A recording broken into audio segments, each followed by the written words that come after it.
Hola, muy buenos días. Que Dios les bendiga. No sé quién escribió esto, pero es un gran aporte que nos da una tremenda lección. Nos quedamos dormidos en un mundo y de repente despertamos en otro. De pronto, Disney se quedó sin magia, París ya no es más romántica, Nueva York ya no se levanta erguida, la muralla china no contiene un alma y la Meca igual se quedó vacía. Los besos y abrazos se transformaron en armas mortales y dejar de visitar a los padres y amigos es un acto de amor. De repente nos damos cuenta que el poder, la belleza y el dinero no sirven para nada, no garantizan el oxígeno necesario para sobrevivir. El mundo sigue su curso y es precioso. Solo enjaula a los humanos la verdadera amenaza del planeta. Pienso que el mundo nos está dando un mensaje. No sos necesario. Sin ti, el aire, la tierra, el agua y el cielo están bien. Cuando vuelvas a abrir la puerta de tu casa, recuerda que sos mi invitado, no mi dueño. Bueno, en la lección anterior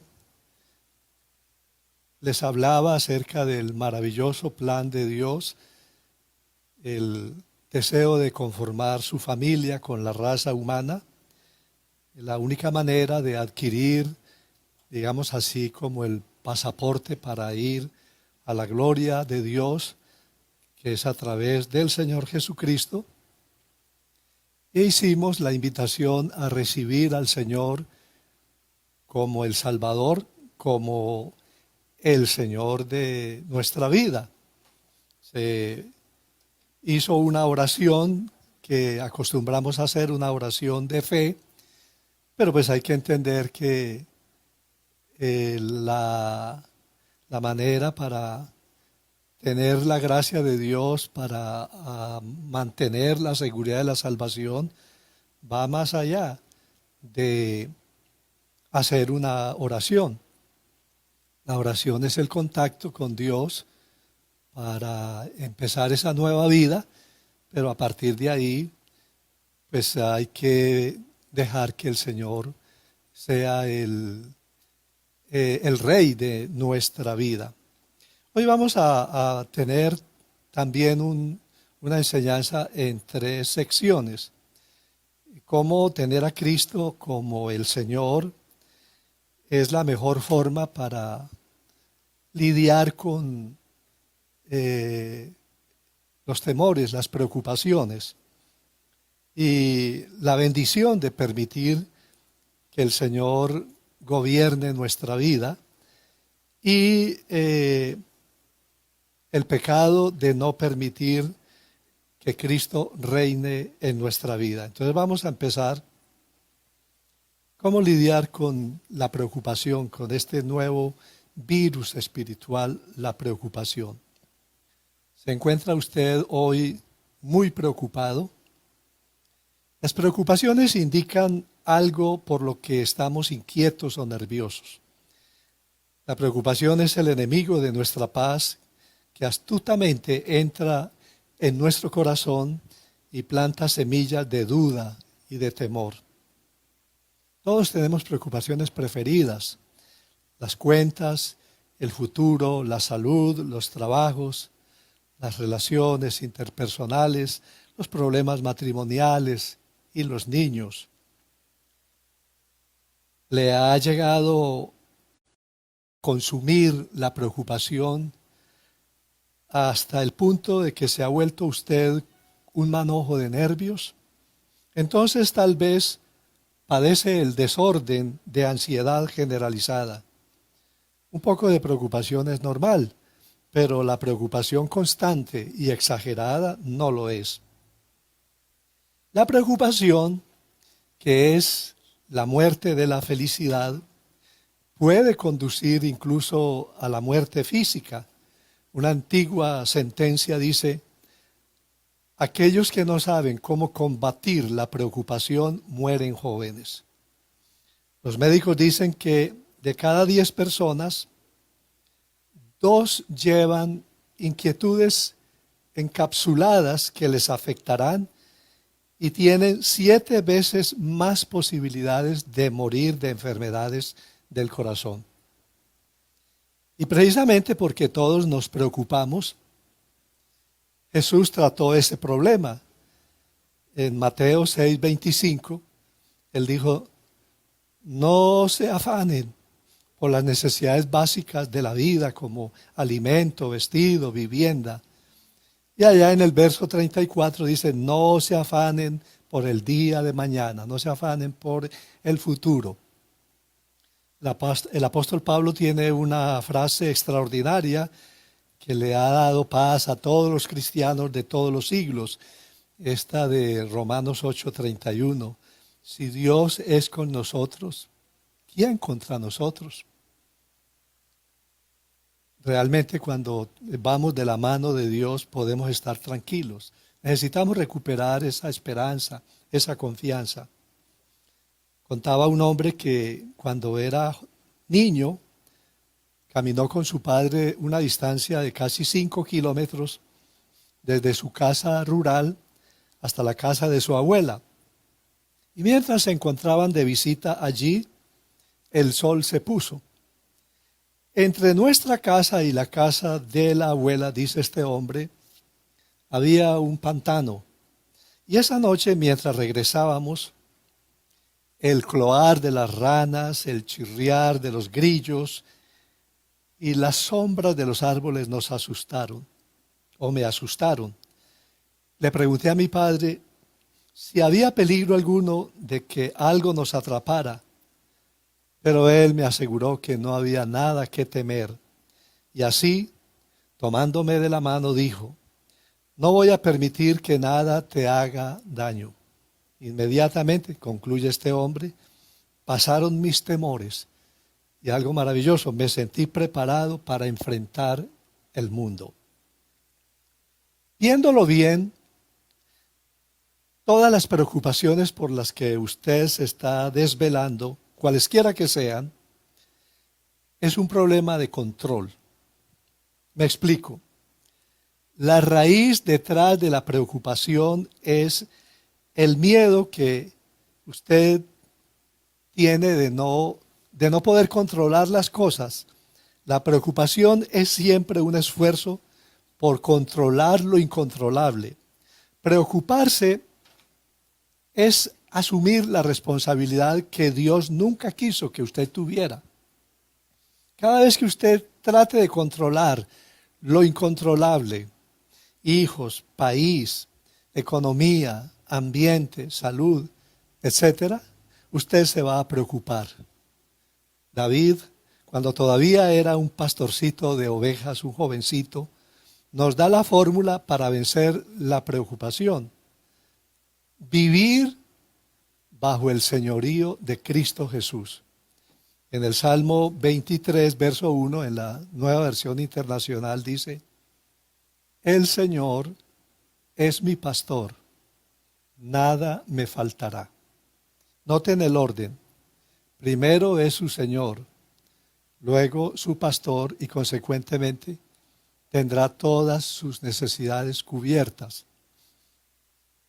Todos están de acuerdo con esta parte del versículo que dice, es mi pastor, nada me faltará. Qué frase rutilante.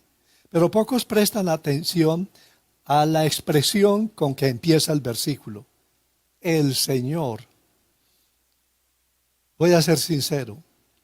Jesús no puede ser su pastor si primero no es su Señor. Las dos cosas deben ir juntas y en ese orden. Usted no puede pedirle a Él que sea su pastor si antes no le permite gobernar su vida, dirigir su vida. No es justo que usted quiera que Él lo ayude en todo si usted no se compromete con el reino de Él, con el gobierno de Él. Eso quiere decir que Jesús no es el pastor de todos. Él como pastor solo suple las necesidades de quienes le permiten ser el Señor. El mayor error de la gente hoy es pretender que Jesús sea el pastor o su pastor sin ser el Señor de sus vidas. ¿Qué significa ser el Señor? Señor simplemente indica que está a cargo, que tiene el control. Hoy podríamos decir el jefe, el gerente, el oficial ejecutivo, el presidente de la mesa directiva. Señor es el que da las órdenes. En nuestro idioma ha surgido un curioso problema en torno a la palabra Señor. Al dirigirnos al hombre que vende los aguacates le decimos Señor, y también a Jesús lo llamamos Señor. Esa falta de distinción ha hecho que perdamos el verdadero significado de la palabra Señor. La palabra Señor no tiene para nosotros el mismo significado que tuvo en los tiempos en que Jesús vivió sobre la faz de la tierra. En ese entonces, esta palabra se usaba para referirse a la autoridad máxima, al que estaba por encima de los demás, al dueño del universo. Esto mismo ocurre con los de habla inglesa, aun cuando emplean dos palabras, Mister y Lord. La primera la usan para las personas comunes y corrientes y la última para dirigirse al Señor Jesús. En el Imperio Romano, los esclavos se dirigían a sus amos utilizando la palabra griega kurios, que quiere decir Señor, escrita en minúscula. Pero si esta palabra estaba escrita en mayúscula, entonces se refería a una sola persona en todo el Imperio Romano. El César era el Señor. Más aún, toda vez que un funcionario del Estado o tal vez algún soldado se cruzaba por la calle, tenían que saludarse diciendo, César es el Señor. Y la respuesta habitual era, sí, César es el Señor. Esto, por supuesto, presentaba un gran problema para los cristianos, ya que estos no reconocían a César como Señor. Ellos decían, el único Señor es Jesucristo. Sí, en el Evangelio del Reino encontramos a Jesús como Rey, como el Señor, como la autoridad máxima. Él es el eje sobre el cual gira todo el universo. Escuche esta doctrina de labios del apóstol Pablo. En Efesios 1, 22 y 23 dice, Dios, el Padre Celestial, ha puesto a Cristo por encima de cualquier gobernante, autoridad, poder y dominio, tanto de este mundo como del que está por venir, de la eternidad. Dios puso todo bajo sus pies y lo nombró como cabeza de todo para bien de la iglesia, la cual es su cuerpo. Cristo, quien llena todo en todo momento, llena la iglesia con su presencia. Y escribiendo a los Colosenses, en el capítulo 1, verso 15 al 19, dice Pablo, Cristo es la imagen del Dios invisible, el primogénito de toda creación, porque en Él fueron creadas todas las cosas, las que hay en los cielos y en la tierra, visibles e invisibles, sean tronos, sean dominios, sean principados, sean potestades. Todo fue creado por medio de Él y para Él. Y Él es antes de todas las cosas, y todas las cosas en Él subsisten.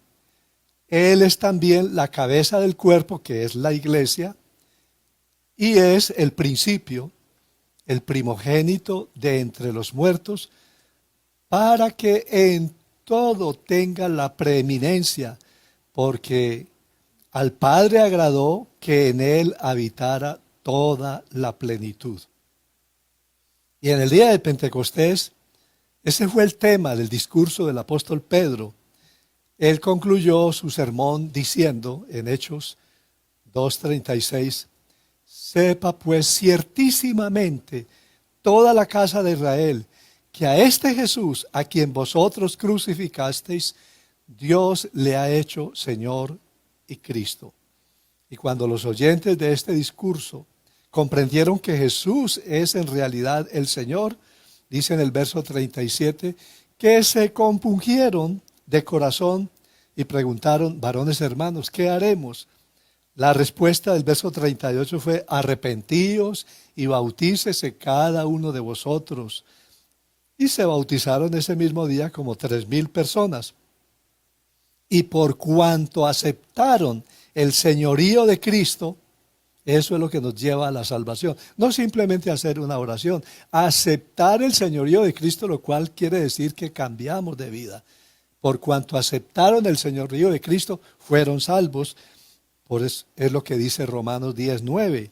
Si confesares con tu boca que Jesús es el Señor y creyeres en tu corazón que Dios le levantó de los muertos, serás salvo. Aceptar a Jesús como Señor significa 3 cosas según enseña Cristo mismo. Después de decir en Juan 10:14, yo soy el buen pastor, dice más adelante en el verso 27, mis ovejas me conocen, me escuchan mi voz y me siguen. A propósito de estas 3 palabras, conocerlo, escucharlo y seguirlo, son lo que significa tener a Jesús como Señor. En otras palabras, usted lo deja a Él al mando de su vida. ¿Quién controla su vida hoy mismo? Dios le da 2 opciones: estar usted mismo al mando de su vida o permitir que Jesús lo esté. De una cosa sí puede estar seguro: Jesús no va a ser de copiloto. Usted chocará la nave y le echará la culpa a Él. Jesús tampoco lo va a forzar a usted. Si usted quiere, puede tener el control de su vida. Pero recuerde que Él lo hizo a usted y Él sabe mejor qué es lo que a usted lo hará feliz. Dios no le hizo para que lleve una vida independiente de Él. El profeta Jeremías ora, y aquí cito Jeremías 10:23. Señor, yo sé que el hombre no es dueño de su destino, que no le es dado al caminante dirigir sus propios pasos. Qué sabio es este concepto. Así como los niños necesitan que sus padres los dirijan, los seres humanos necesitamos que Dios nos dirija. El profeta Isaías dice, esto está en Isaías 48, versos 17 y 18. Así dice el Señor, tu Redentor, el Santo de Israel. Yo soy el Señor tu Dios, que te enseña lo que te conviene, que te guía por el camino en que debes andar. Si hubieras prestado atención a mis mandamientos, tu paz habría sido como un río, tu justicia como las olas del mar. Dios tiene el poder de hacer que las cosas sucedan para su bien, pero Él todavía le va a dar la opción de que usted maneje su propia vida si usted lo desea. Si usted está controlando su vida, usted está jugando a ser Dios. Cada vez que usted juega, cuando usted empieza a jugar a ser Dios, usted se va a preocupar.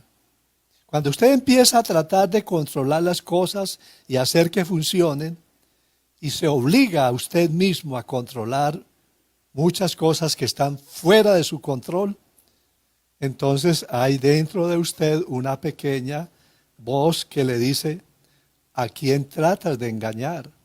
Usted sabe que usted no es Dios y que no tiene todo en orden. Por eso digo, la preocupación es un problema de control. Tiene que dejar de jugar a ser Dios, pues esa es la raíz de la preocupación, y permitir que Él, el Señor, sea su Dios, que Él señoree en su vida. Si usted está dirigiendo su vida sin el consejo de Dios, es natural que esté preocupado.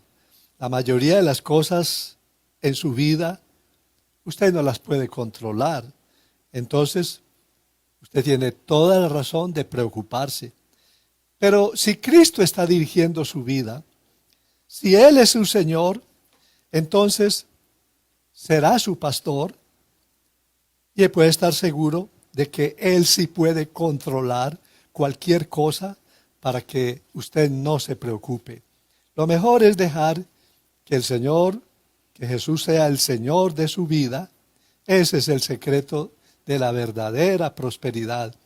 El principal antídoto contra su preocupación es hacer de Jesús su Señor, pues así Él será su pastor y Él cuidará de usted. Pues si Él es el que da las órdenes en su vida, si Él es el que dirige su destino, tenga la seguridad de que Él no se va a equivocar y Él lo va a llevar de éxito en éxito. Ahora, si Él no es su Señor, tampoco va a ser su pastor. Le recuerdo que solo si Él es el Señor, Él es su pastor.